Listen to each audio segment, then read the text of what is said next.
So in this segment, we're going to be talking about the young Tories who regret voting Conservative. So there's some buyer's remorse here from the people who voted Conservative, who are, is 28 young?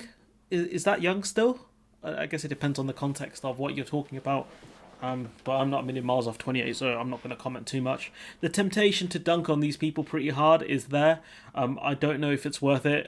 There might be a bit of dunking in this video, but yeah, come on, let's go.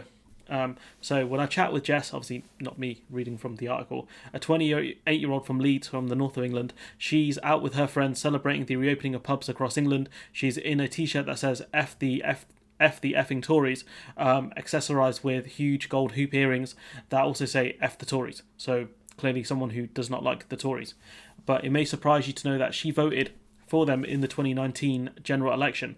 Jess voted for the Conservative Party, so within the space of less than 2 years, she's angry at the Tories. So let's see why. Jess has always voted for the Tories since she was 18, so about a decade. She says her support from them had to do a lot with her upbringing, being from a middle-class family and attending a private school. So this is someone whose family was incredibly well off, and she was also very well off.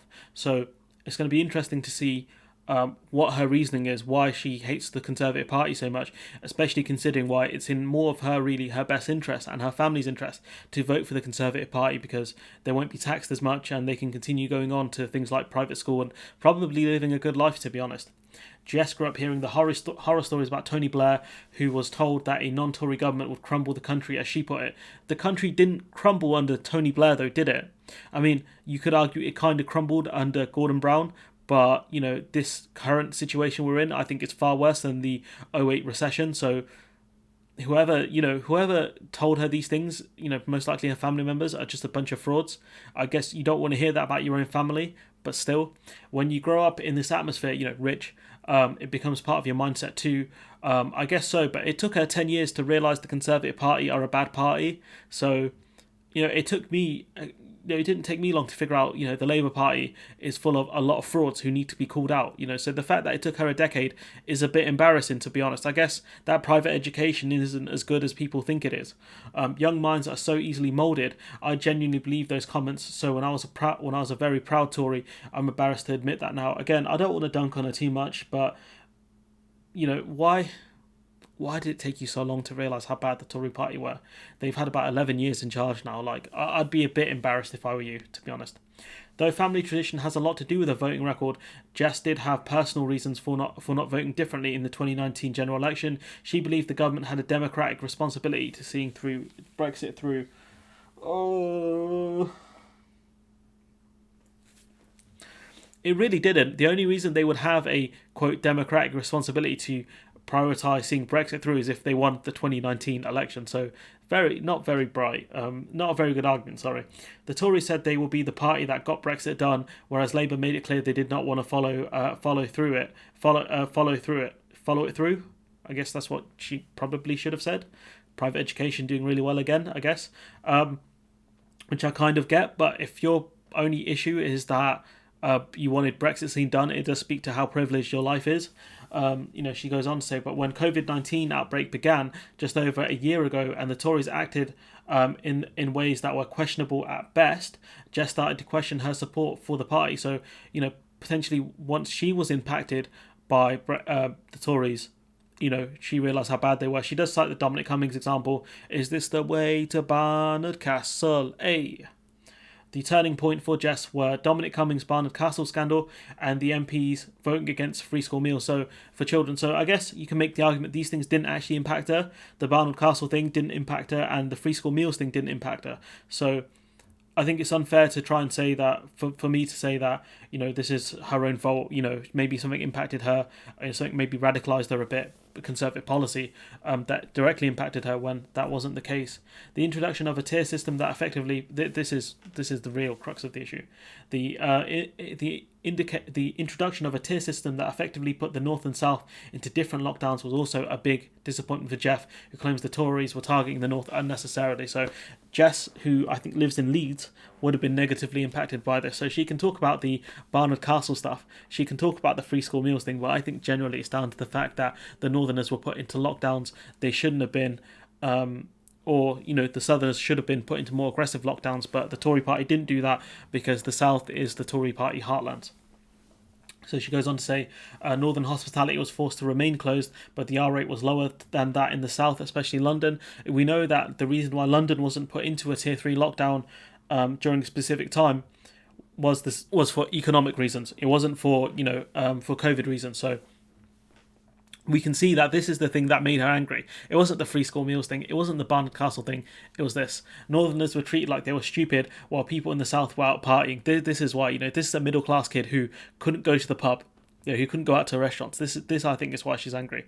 It might be unfair. Maybe one day she'll see this video and comment that I'm some idiot who doesn't know what he's talking about. Feel free to do that if you see it. But I think this is the real reason why you're angry, Anna, because you couldn't go to the pub and hang out with your mates, despite the fact that if you lived in London or in the south of England, you could have done. Come on, let's be real, dog. Let's be real. Jess is not alone. You got 1 in 8 people in the UK regret their voting decision from the last general elections, and with the allegations of Tory sleaze in the headlines, it seems likely the number could increase. We saw in Hartlepool that that's not really the case, but it's going to be interesting to see, can Starmer, and the Lib Dems appeal to these people who, have buyer's remorse from voting Conservative? Can they do it? Can they show some real leadership and get these people to vote for, the Lib Dems, a more kind of centre party, not centre left, not centre right, kind of more in the middle? Or can the Labour Party appeal to these people? That's what's going to be interesting to see. It's unsurprising that COVID would galvanise young people to engage with politics, especially because young people were mainly impacted by things like the lockdowns and the lack of employment opportunities during the lockdowns. In the wake of the Black Lives Matter and Kill the Bill protests and the deepening crisis within housing, unemployment and climate change, young people are now more aware than ever of how politics impacts them, and hopefully these political parties can actually appeal to these people, help these people get registered on the voting systems, and then hopefully convince them to vote. That's what's important here, getting non-voters and people who vote Tory to vote for the other side. That's the key to victory, or that's one key at least.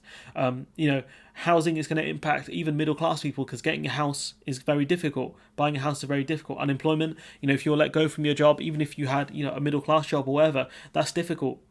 Climate change is something that a lot more some middle class people are invested in as well. Not all of those people in those extinction rebellion protests were, working class. Some of them were middle class. So again, more interesting stuff here, that these are the things that are radicalizing people. But can we translate that radicalization into votes? Essentially, can we convince people to go to the polls and vote for people in order to flip seats, to change the direction of the country? Or is this just more, I'm angry, but nothing's really going to change? Is that what's going to happen? Jack, another young Tory, has also begun to doubt the Conservatives during the pandemic, noting their shambolic style and the crackdown on the right to protest as not good signs. Mate, the shambolic style. Boris Johnson he's a man who's never prepared. You voted for a guy who prepares for nothing. He doesn't do his homework. The man doesn't even know how many kids he has. The 28-year-old hasn't always voted for Tory like Jess. He voted for them in the 2019 election as he felt the party could see Brexit through. So you could see really the impact of Dominic Cummings and that get Brexit done slogan there. That's the effectiveness of that Dominic Cummings slogan. But once Brexit is over, how many of these people will remain with the Conservative Party? That's another interesting question. This guy lives in Manchester, who he says it's taboo to admit you vote Tory. I wonder why, dog. I wonder why people don't like it if you vote Tory in Manchester. A place that was lowballed by the Conservative Party when it came to furlough pay. I wonder why you would be seen as a bit of a pariah. For me, my only issue with any political party would be if they were incompetent or weren't putting the needs of people first. I mean, the Conservative Party have been both of those things, and yet you still voted for them in 2019. Let's be real. And that's where the Tories are starting to fall for me. Bruv, they've been doing this for a decade. They haven't been competent. Even David Cameron wasn't that competent. So this argument this person's making here, come on, man. Though he doesn't necessarily regret voting for the party, noting the furlough scheme, vaccine rollout and the plan to reduce carbon emissions by 2035 as a great success. So this guy clearly cares about climate change. The vaccine rollout that's mainly being done via the NHS. I mean, the Conservative Party do get some credit for managing to procure vast amounts of the vaccine, but they didn't get, the ones that we really need right now are like the Moderna one. So they don't get a ton of credit. The furlough scheme was good, but it forgot freelancers and the self-employed. So if you're either one of those two, I doubt you'd be crediting the furlough scheme too much. He goes here, there was a slowness to act on closing the borders. Do you remember all that talk about control our borders? Well, they didn't bother from the beginning, and now cowardice to return to normality swiftly. They seem fit to fear upsetting people and end up pleasing even fewer, because the longer you delay a lockdown, the more aggressive it has to be and the longer it has to last to deal with the increased numbers of COVID. We know that people with COVID originally, you typically one person infects 1.3 people, and therefore it spreads very quickly. Especially with the new variants now, it'd be interesting to see, because some people did say that the new variants are 3 times more infectious. So does that mean one person can infect up to 3 people? Because that's madness, and you can see why delaying the lockdowns was such a problem. Jack is most concerned about the Tories extending emergency powers and worries they won't hand them back. So again, he cares about the freedom of protest. With recent allegations that Boris Johnson declared no more lockdowns, let the bodies pile high, Jack says he's much less likely to vote Tory in the next election, especially if Johnson is still the leader. I wonder if he would vote Tory if Sunak was the leader. That would be quite an interesting question to ask him. But if it's the case that he still hasn't realised how bad the Conservative Party have been, then I don't want to say he's falling into the too far gone's category, the TFGs, but he kind of is a bit.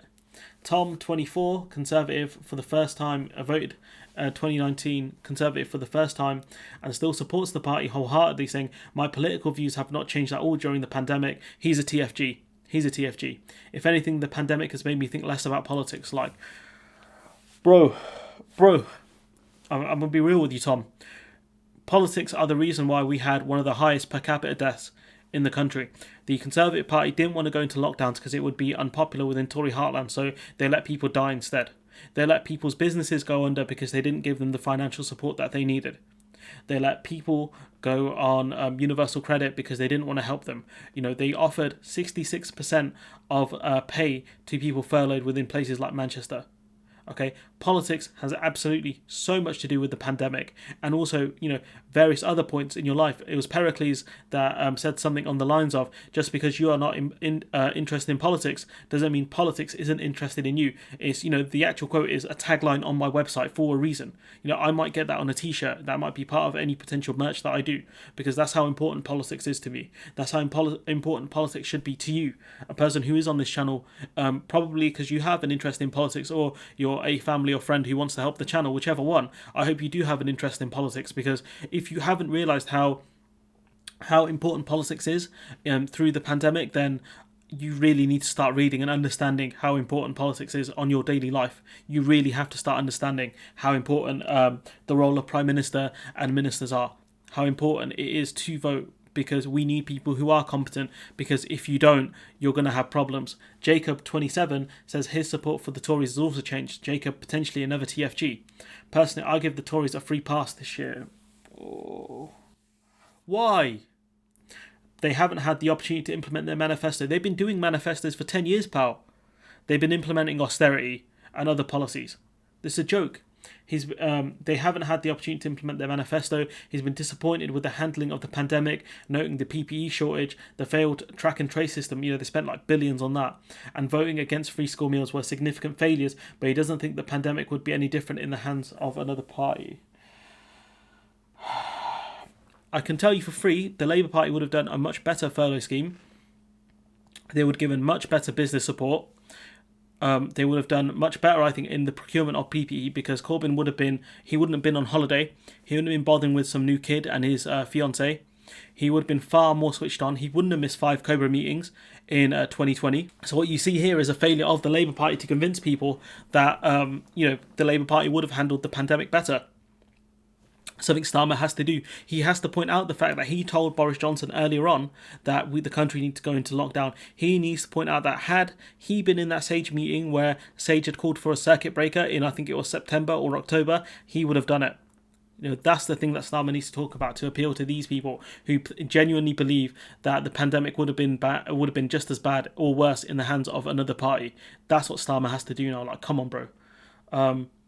So here we've got some other young people. Jack agrees with Jacob that there was a lack of credible candidates coming from any other party. So again, Starmer needs to step up here. So he'll probably vote for them again. Like, this guy genuinely believes that Labour and the other parties are so bad that he would vote for the Conservative Party because, well, they aren't, Boris Johnson is better than the other candidates. Like, that's how low the bar is. Like, all you have to do for this guy is apparently be better than Boris Johnson. That's not hard. This person goes on to say Labour needs to get their act together, be a proper opposition, and start producing some clear policy ideas, says Jack. And I agree with Jack here. Labour have to start offering policy ideas because they're not offering anything to people, and therefore people aren't going to go out and vote for them. People aren't inspired by them. I've seen an article by Angela Rayner where she talks about the importance to start listening to people and blah blah blah. Mate, you've been saying this since Starmer became leader. Like, have you not listened to people enough? You've had 3 years of listening to people. Oh no, sorry, you've had about a year of listening to people. How much more do you have to hear before you come out with something? Honestly. Jess agrees but stresses she will never vote for the Conservatives again after they failed to prevent so many deaths. So, you have to give some credit to Jess. It has to be done. Patrick Vallance, the government's chief health advisor, said keeping coronavirus below 20,000 would be a good outcome. The death toll is currently 127,000. So definitely not a good outcome. I saw that the Tories were truly like during the pandemic and breaks my heart knowing I voted for them, Jess. So Jess isn't a TFG. I think there's hope for Jess. I really do. I hope she doesn't fall out of the political system. I hope that she votes for, whichever candidate can get rid of the Tory within the seat that she lives in, if there is a Tory in that seat. I genuinely hope she does, and I hope that she tells other people that, look, my life was impacted by the lockdown. However, there are other people out there whose lives have been very negatively impacted by the Tories, and we can't let that happen. She's got to have that Gohan moment of, I won't watch this anymore, and I hope she does. So yeah, she saw the Tory party for what they were. I will make the point that she should have seen it since pretty much the start of David Cameron's tenure, but at least she's seen the light now. At least she's seen them for what they are, and you have to give credit for that because it is hard to change. The dead Britons are in part caused by them. I can never forgive the herd immunity plan, food bank use, which has been happening for 10 years now, soaring, people being forced into poverty and children being refused free school meals. I can never forgive that. So, again, massive credit to her, massive credit to Vice for covering the story, and I hope that, she runs on that and she explains to her rich and middle class friends that, just because our lives are good doesn't mean that we should vote Tory, because there are other people out there who are struggling, who need help. Kids who were refused free school meals, kids that, Marcus Rashford had to fight for in order to get them the help they needed. I hope she keeps pushing on for it. So yeah, I hope the other people in this article understand that the Tory party won't back them. The Tory party won't back them unless you're a donor or very rich. The Tory party isn't the one for you, Chief. So again, massive credit to Jess, massive credit to Vice, and anyone else who has finally, who has got a bit of buyer's remorse from the 2019 general election, and the people who finally realise how important politics is and how important it is to engage within the system. In my local seat now, I don't know who's going to be the next Labour candidate, because I think the one that we had before, Sally Keeble, I don't think she'll run again. So I don't know who the candidate is, and they need to start getting their name out soon, within the next couple of years, because, chances are the Conservative Party could call an early general election because of how badly Starmer is doing, and that's going to be a massive problem. That's going to be really bad. I think this one will be worse, because now they know they can push through more aggressive policies in their manifesto and still get voted in. But I fear, not another 6-1, not another annihilation again. In the words of Andy Tate, I don't want to see that again. So hopefully these people can inspire others to not vote Tory. But anyways, look, I'm going to leave it there. Let me know what you think in the comments below. Like, comment, share, subscribe, and hopefully I'll see you in the next one.